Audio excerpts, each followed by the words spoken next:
My name is Carrie Bach, and I am the host of Hope for Anxiety and OCD.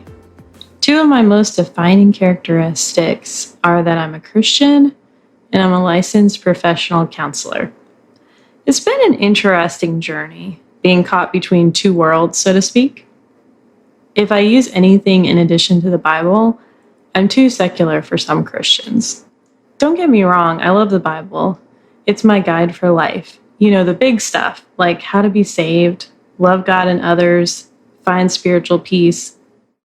However, there are many things the Bible never taught me that I had to figure out that were important in life, like how to change a tire, or pick which college I was going to go to, or how to cook salmon in the oven just right.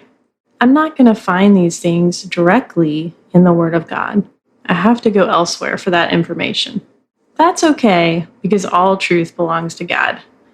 Put lemon slices on top of the salmon. Trust me, it's delicious. If all truth belongs to God, that includes every psychological study that's ever been done on how we learn, what motivates people towards positive behavior, how the brain and the body are affected by trauma, the methods of therapy that are effective for different disorders. The list goes on and on. I could totally geek out about all of this. But in certain therapist circles, if you start to mention Christianity, some therapists look at you a little sideways and start talking to you about how many people they have in their caseload who've been traumatized by religion. I get it. So now you know, I'm a misfit who doesn't fit in. I don't fit in with the Christian counseling community because I'm too secular for them. And I don't fit in with the secular counseling community because I'm too Christian for them. It's okay. My conscience is clear that I can have all of Jesus and all of really good therapy techniques too. Enter my clients. Of course I can't tell you all about them. That would be a major HIPAA violation. Let's just say that I specialize in treating trauma, anxiety, and OCD. My clients aren't all Christian, but among the ones who are, some have repeated similar statements people have told them about Jesus and therapy. Some are secretly in therapy because it doesn't feel safe to talk about it in the church.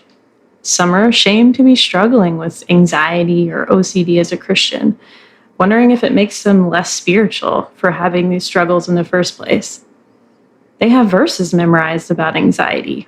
They've been told all kinds of things from church leaders about not seeking secular counseling, medication is wrong, how they just need to pray and read their Bible more. Others are told they're struggling because they don't trust God enough. I'm so sick and tired of these negative, shameful, and non-biblical messages being sent to Christians that I can't stand it. I can't stay silent any longer. I want to scream from the rooftops. You can have Jesus and therapy. Anxiety affects people physically, mentally, emotionally, and spiritually. Each of these domains must be addressed in order to find healing. How can I love God with all my heart if I am stuck in anger due to past trauma? How can I love God with all my soul if it is dry and thirsty, lacking connection? How can I love God with all my mind if it's plagued with worry? How can I love God with all my strength if I don't take care of my physical body? It takes time for my clients to unpack these negative messages and evaluate them based on Scripture.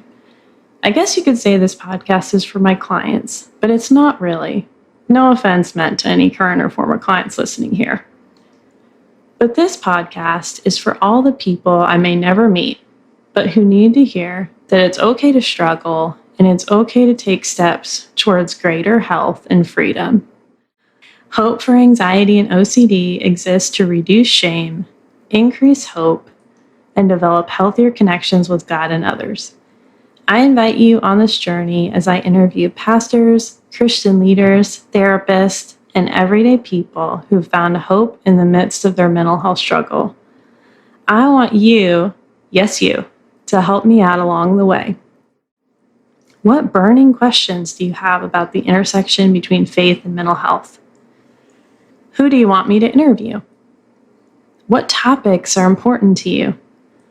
Feel free to reach out anytime via our website, hopeforanxietyandocd.com. I've already recorded some shows that I am super excited to share with you.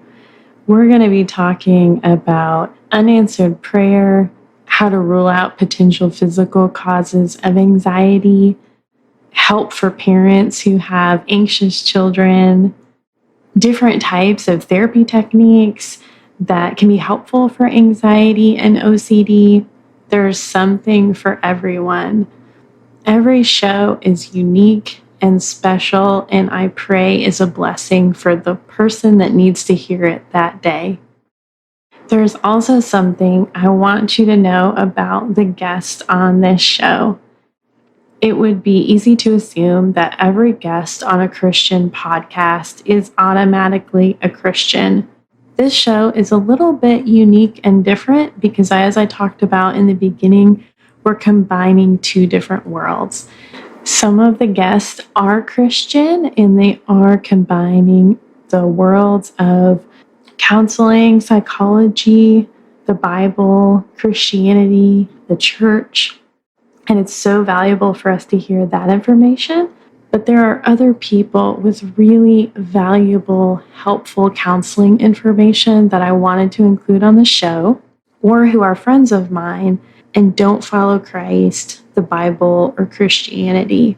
The really cool part of that, I think, that has opened up is an opportunity for us to learn how to talk to people who believe differently than we do and how to ask important spiritual questions. I'm fully prepared for this podcast to probably upset somebody, but that's okay. Jesus ended up upsetting a lot of people, so as long as I'm doing all that God has called me to do, we're good. Now that I've introduced the podcast, I'd like to tell you some background information about myself so you can get to know me, the host, a little bit better. I grew up as a shy kid, seeking to fade into the background. My dad likes to tell the story about how we went to a new church and everyone knew who my brother was and that my parents had a son, but they had to tell people that they also had a younger daughter. Let's face it, the kid that got seen also got in trouble more. Growing up in a conservative family, I was pretty conscientious about things like right and wrong. There were lots of fears about doing the wrong thing and getting in trouble. I made the decision to follow Jesus and make him Lord of my life at 8 years old.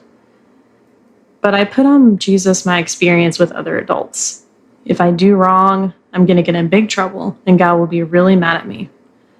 He seemed harsh and mean in some of the Bible stories, and I was scared of him. What did God want from me?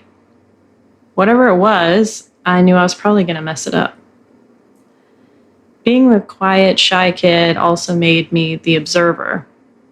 I was keenly aware and had a heightened sensitivity to other people's emotions, and I didn't know how to handle it at all. My sensitivity caused me to take everything personally. It's a little rough in the making friends department when you're quiet, and you tend to get bullied more. I used to replay social interactions over and over in my head and always felt a little awkward. Did I become a therapist because I was the person everyone naturally gravitated towards with their problems? No way. But if I had studied the DSM at the time, I probably could have diagnosed my high school class. All joking aside, it was the opportunity to take psychology in high school that steered me away from the path of becoming a sign language interpreter towards, well, I didn't really know, other than I thought psychology was the most interesting thing I'd ever studied, and I wanted to help people. Mom said helping people is not a career, so you have to narrow that one down a little bit more. I was a religious person into adulthood, running around, doing the good things, hoping that my works were going to keep me in right standing with God.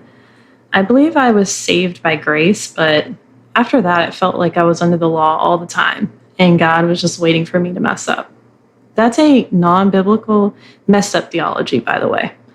Being a religious person, checking boxes of all the things I was supposed to be doing was exhausting. I completely missed the heart and intimacy of having a relationship with Jesus. In 2013, my husband and I had gotten the phone call we'd been waiting for.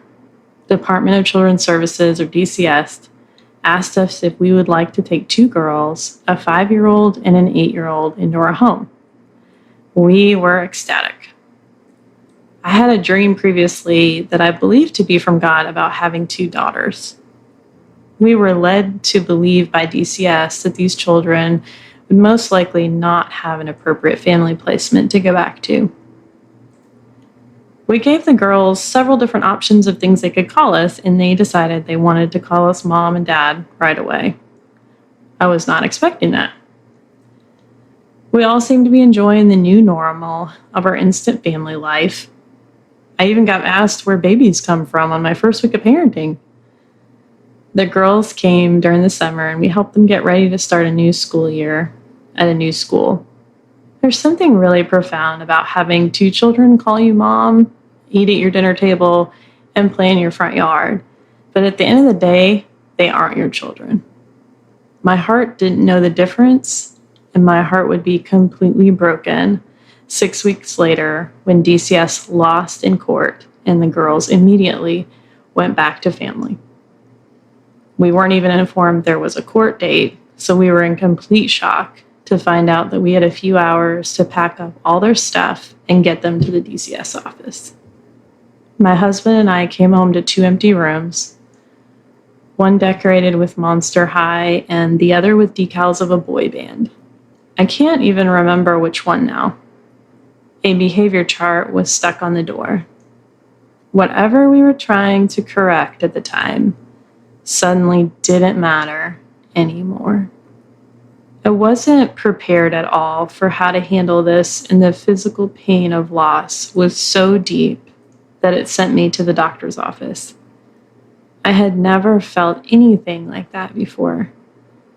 I now jokingly say that was the day I spent $200 on blood work to find out that I was going through grief.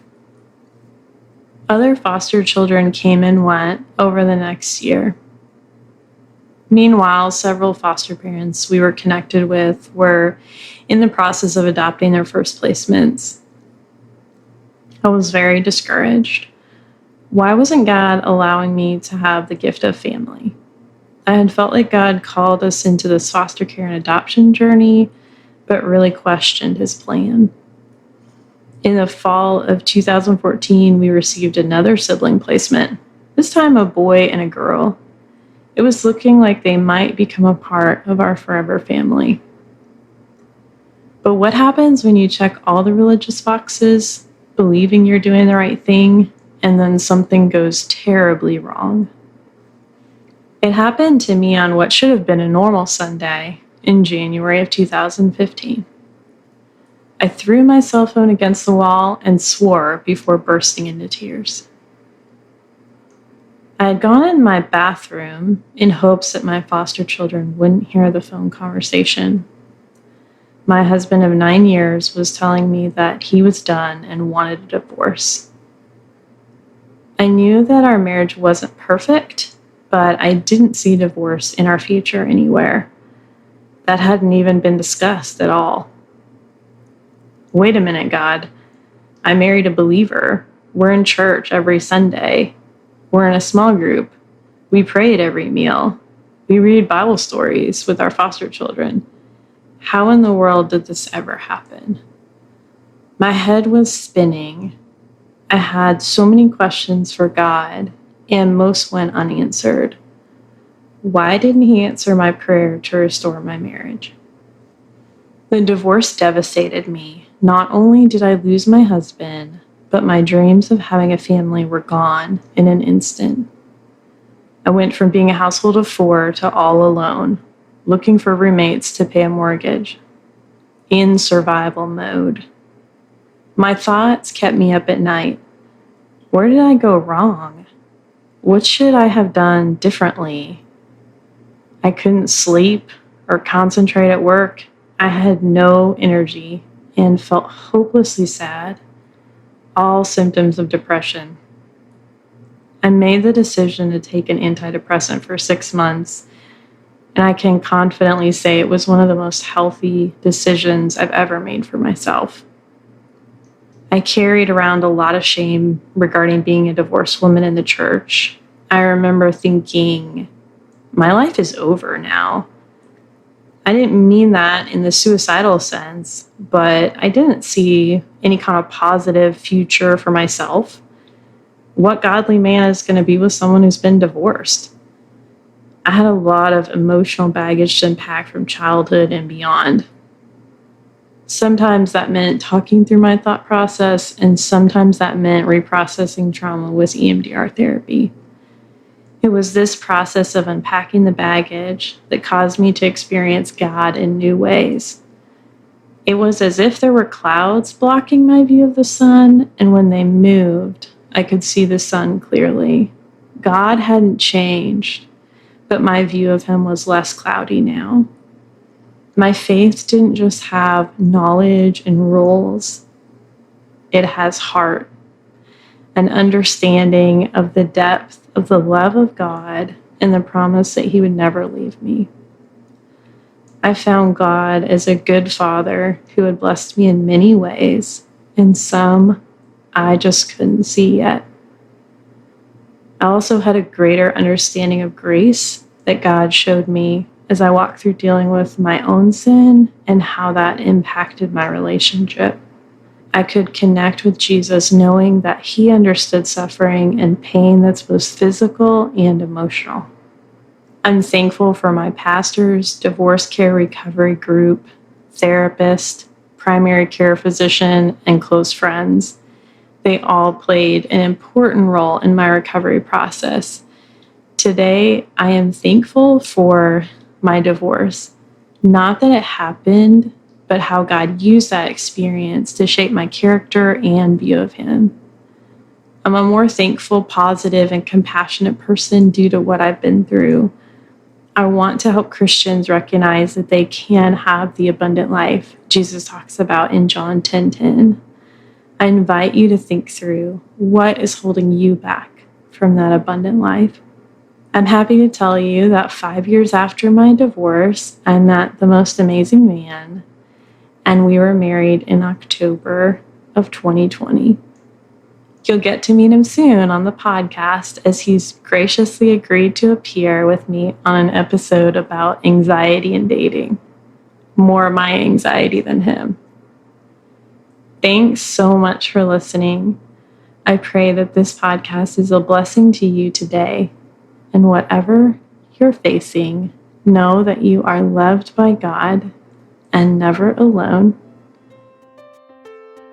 Hope for Anxiety and OCD is a production of By the Well Counseling in Smyrna, Tennessee. Our original music is by Brandon Mangrum, and audio editing was completed by Benjamin Bynum. Until next time, may you be comforted by God's great love for you.